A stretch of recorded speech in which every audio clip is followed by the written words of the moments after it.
Welcome back, my kings and queens. And now we're going over one of my favorite things to do, and that is getting more confident with our meditation practice.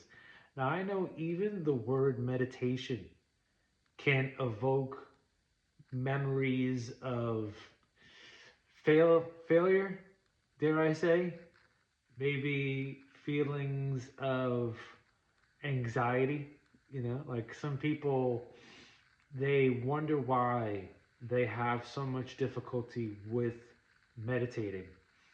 And I will tell you what the number one reason is why people have no confidence in their ability to meditate.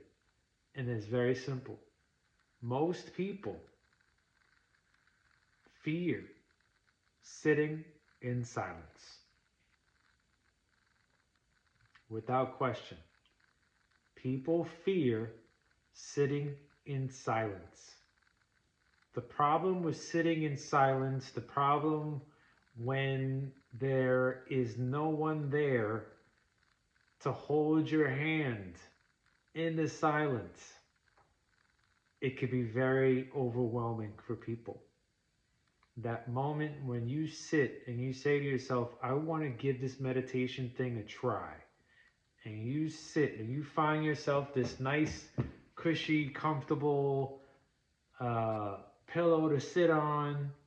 You get yourself, nice and comfy, cozy with an outfit that's not restricting. You get in a nice posture. You got, dimly lit area, no noise. It's just you. And you're sitting there.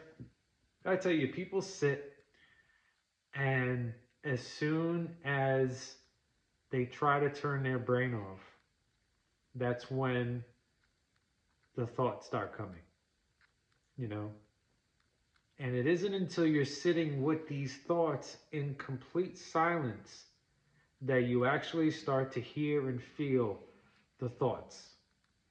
And I will tell you that the rush of thoughts that come up for people when they attempt to meditate is something that heightens their anxiety levels. Because those thoughts that are rushing to the surface are the thoughts that require the most amount of attention from you, right? So the idea that you're somehow going to miraculously shut your brain off and avoid the rush of thoughts that have been neglected for such a long time is silly. It's not going to happen. So I tell people when we're learning how to meditate, to have grace for yourself, to allow for some of these thoughts to come up. Okay, because it's usually the same thoughts that come up over and over again that you continue to try to push down, right? So these are all bubbles. If you look at it like as though you were swimming in an ocean, and in this ocean, as you're trying to dive, you dive off of a boat and you're trying to get to the bottom of the ocean. And as much as you try to power down, there's all of these bubbles, this buoyancy, and these bubbles that are coming up toward you. They're racing toward you, and they're preventing you from diving deeper into the ocean. And it isn't until you give the attention to the bubbles, to the energy, to the thoughts that are coming to you, where you have to address some of the things that come up. What I like to tell people is that they have to learn how to sit with whatever emotion, whatever thought that's coming up in their being. So if you have a trauma that you sustained, maybe you were in an abusive relationship, being able to heal from that and move on so that way you could be happy in a relationship with someone else. In order for that to happen, you need to be able to have some level of peace with the trauma that you sustained. Otherwise, you are not going to be in the position to show up responsibly for that next person.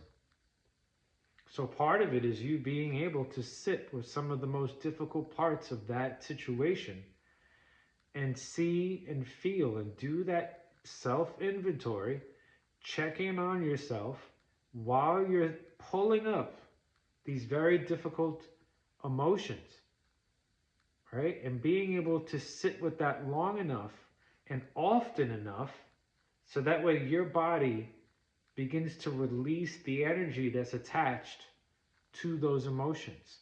Because that's all it is at the end of the day. Whenever these surges of trauma impact our body, the energy that's created stays in our body until we discharge it, till we let it go.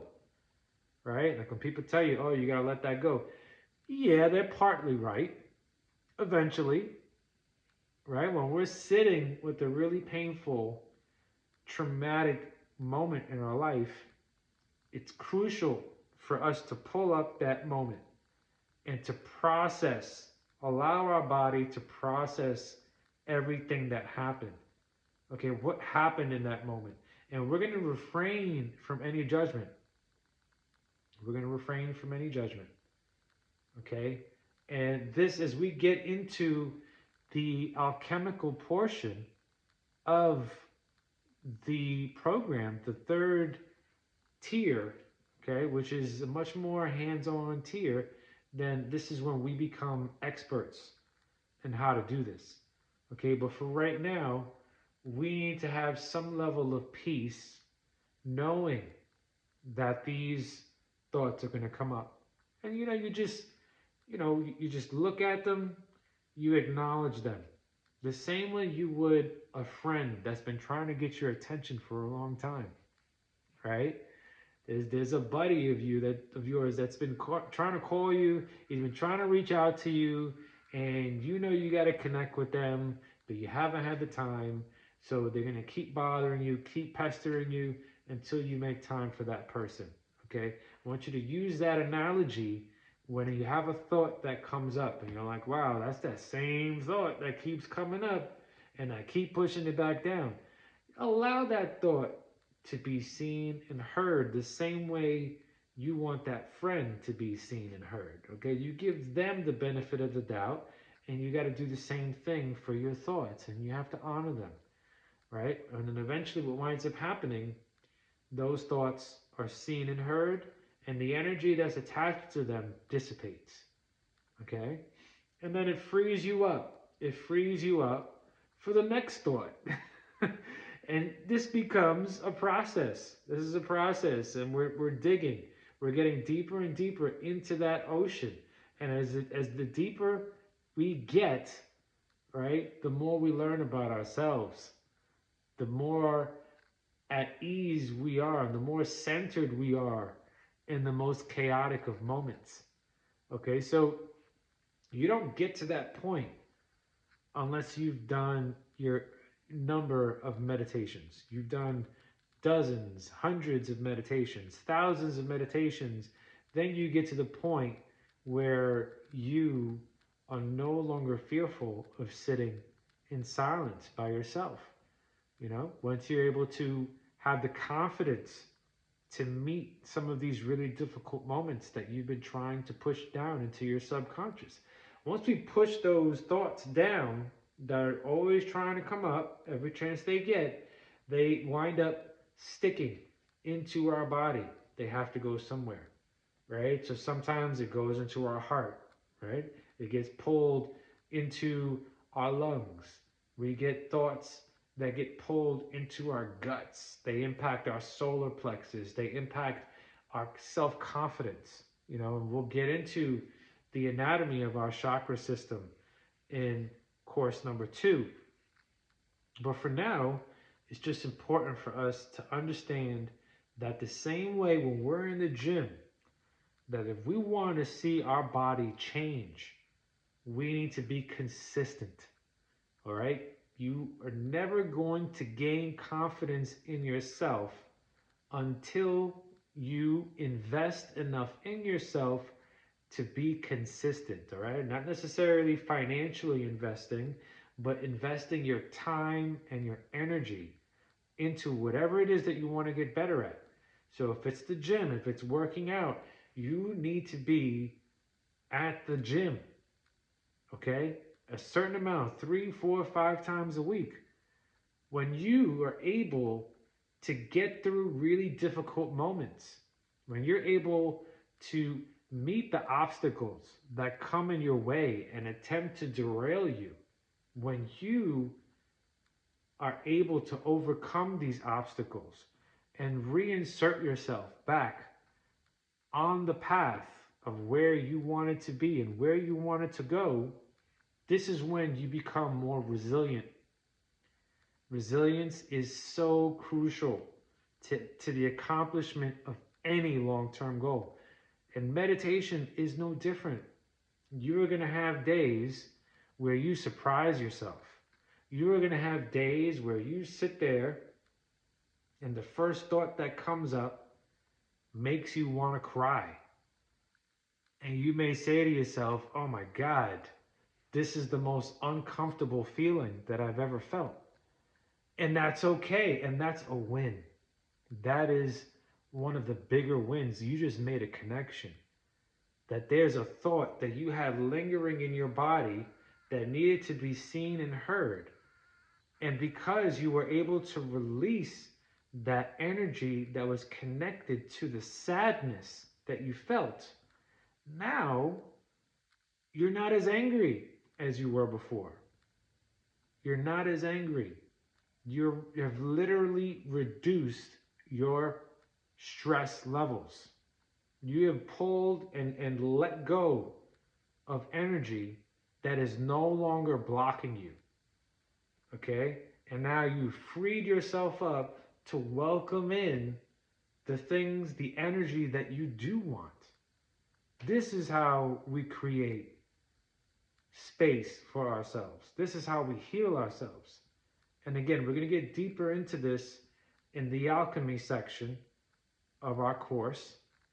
But for now, just understand there's a self-awareness that we need to have when it comes to this process. But it only happens with repetitions. So we need consistency. You need to be resilient. You need to overcome the obstacles that are inevitably going to come your way. And then finally, you will develop confidence because you will begin to believe in yourself every time you get knocked on your butt and you get right back up. That is when you will begin to believe in yourself. That is when the confidence in your meditation practice gets better. When you see that even though you had a rough day, you still are going to be willing to go and put in that 5 minutes because maybe you need to cry and that's okay. And I have so much respect for you and I honor you so much for coming to peace with that. It's just energy. It's just an emotion that needs to leave your body. And the more you hold on to it, the worse off that you're going to be and the worse off the people that are around you will be. Okay?